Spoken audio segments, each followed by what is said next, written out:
Today's video is the most highly requested video in the history of my channel. I'm going to be ranking my top 25 players in NBA history, and yeah, I think I'm going to make some enemies today, but that's what makes this fun.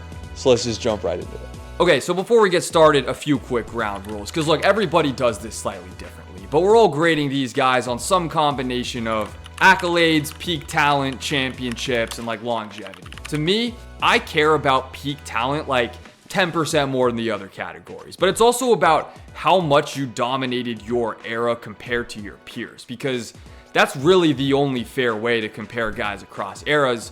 But how good your era was also matters. And then last thing, losing in the finals is not a bad thing. All right, so kicking things off at number 25, I'm taking Dirk Nowitzki. I mean, 2011 was just magic. Any NBA Finals hype video for the rest of time is going to include Dirk's layup to win Game 2. Not many players can say they both beat LeBron in a playoff series and also transcended NBA history. Like, Dirk was the first star stretch big. He also killed the whole Europeans are soft thing. And I think the last point about Dirk is that the Mavs were the single worst team in the NBA in the 90s. Dirk completely turned that franchise around. But at number 24, I'm taking Giannis Antetokounmpo because he's just better than Dirk. It's that simple. Like, as good as 2011 was for Dirk, what Giannis did in those 2021 finals was just straight absurd. I mean, he's not even 30 years old, and he's one of the greatest two-way players ever. And then at number 23, I'm taking another power forward and the one Plumbers era guy that I will defend to the day I die. Give me Bob Pettit, who deserves a spot on this list for being the only player in NBA history to beat Bill Russell in an NBA Finals. He did it in 1958 and averaged 29 and 17 to win Finals MVP. He beat Bill Russell. That deserves a top 25 spot. All right, and now's the time for everybody to get pissed at whatever screen they're watching this on, because at number 22, I have Wilt Chamberlain. Yeah, I think he's the most overrated GOAT in like any sport. Two-time champ, one-time Finals MVP, doesn't sound that great to me on paper. Constantly dominated head-to-head by Bill Russell. Look, I've made other videos on Wilt. If you guys want to hear me talk more about Wilt, I can in the future. I would also recommend Thinking Basketball's video on Wilt. And I'm not trying to hate too much. I mean, I still have him as the 22nd greatest player to ever play basketball. But yeah, I think he was a diva that just put up empty stats.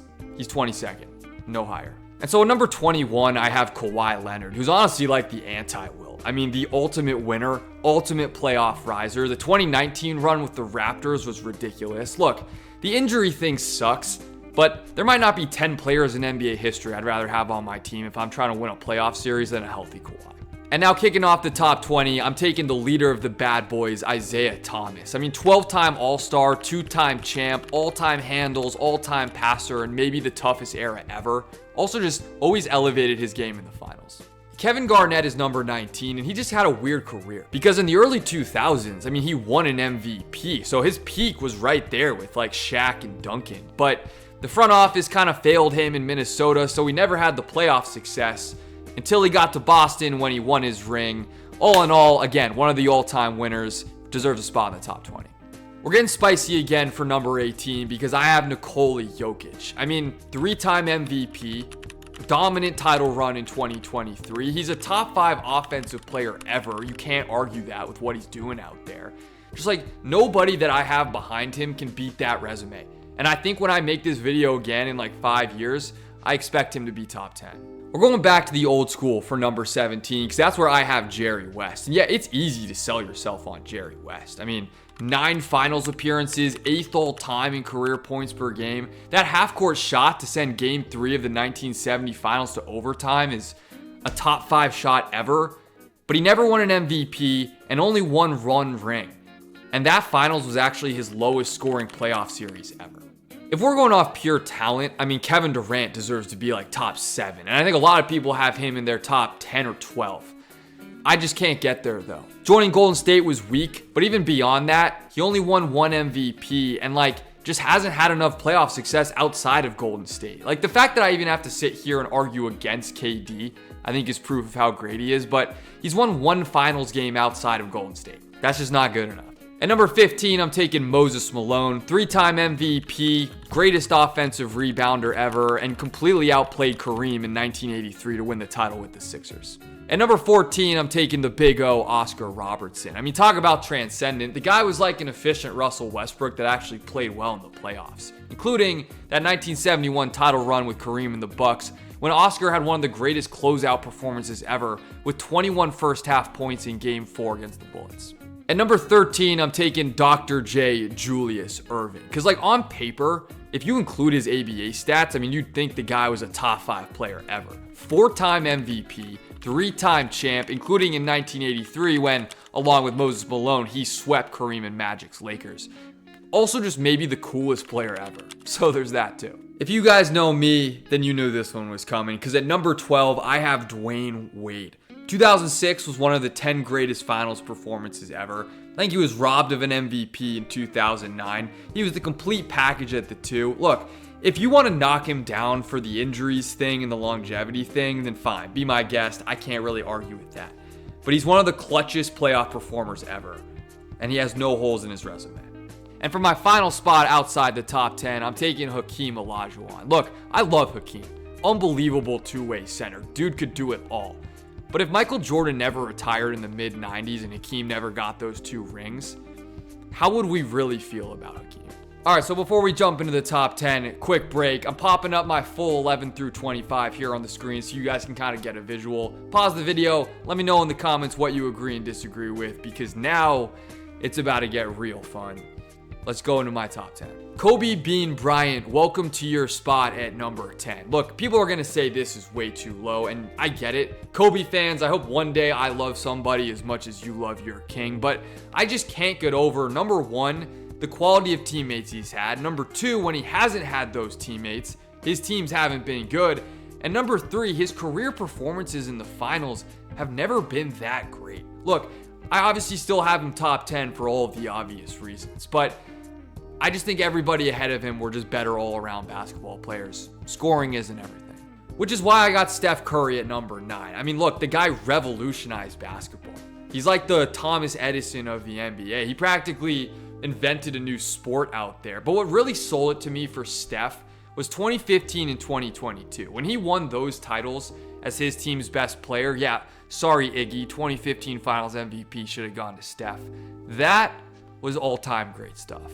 And now here's my other hottest take of this video, because I have Kareem Abdul-Jabbar as the 8th greatest player of all time. Look, pure stats and accolades wise, I get why everybody seems to now have him as the consensus 3rd greatest ever, but the 1970s were easily the weakest era in NBA history, and Kareem just didn't really dominate that era. Like, in the years in between Oscar Robertson and Magic, dare I say Kareem's teams kind of struggled, not to mention Kareem forced his way to LA in a very KD-esque move, and nobody seems to give him shit for that. Look, great deal for Kareem and the Lakers, because then they won all those titles in the 80s. And speaking of amazing deals, the best part of Black Friday every single year is getting amazing deals that you normally wouldn't get.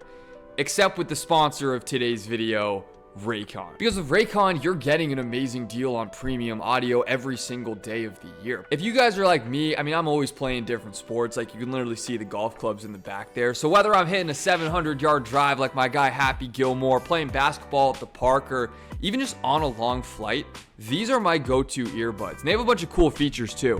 Active noise cancellation, a 32-hour battery life, which is huge, and multi-point connectivity allows you to pair to multiple devices at once. Not to mention, this protective case cover, I mean, that's fire. Like, who else is doing the case game like this? It matches the fit right now. It's time to save big this Black Friday. Go to buyraycon.com/AndrewF for up to 30% off site-wide. Not to mention, you're supporting me, you're supporting the channel. Shout out to Raycon for sponsoring this video. Love you guys. Let's get back to my top 25.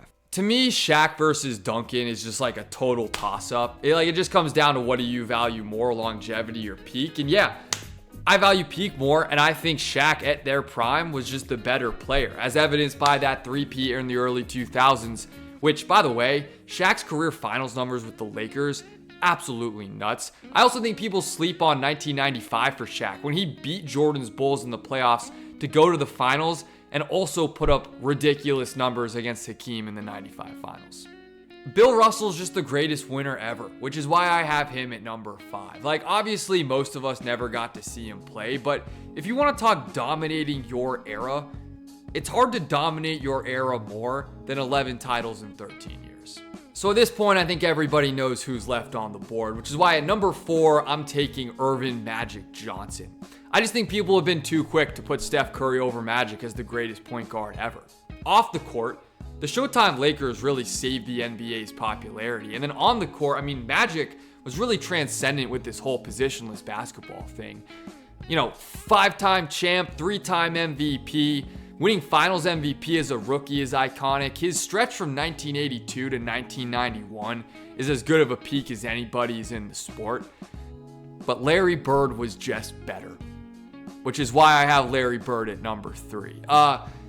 Larry Bird's first 9 years in the NBA when he was healthy, 3 titles, 3 MVPs. He's the only player in modern NBA history to win back-to-back-to-back MVPs.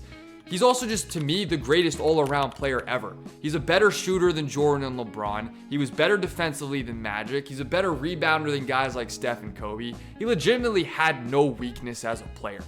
And last part, the 1986 Celtics are a top 5 team in NBA history, but they're also the only team in that list without multiple players in this video.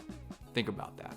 And then at number 1 and number 2, I mean, I'm not going to turn this whole video into a Jordan versus LeBron thing. I understand the case for Jordan. I'm a LeBron guy. Everybody knows every argument at this point. Like, I don't even care what order you put them in, but if you have anybody else in your top 2, yeah, then you're just objectively wrong. Appreciate everybody for watching this video. I hope you enjoyed it. Make sure to like and subscribe, and let's have some fun in the comments. I'll debate you guys on every single one of these picks. Till next time, peace out.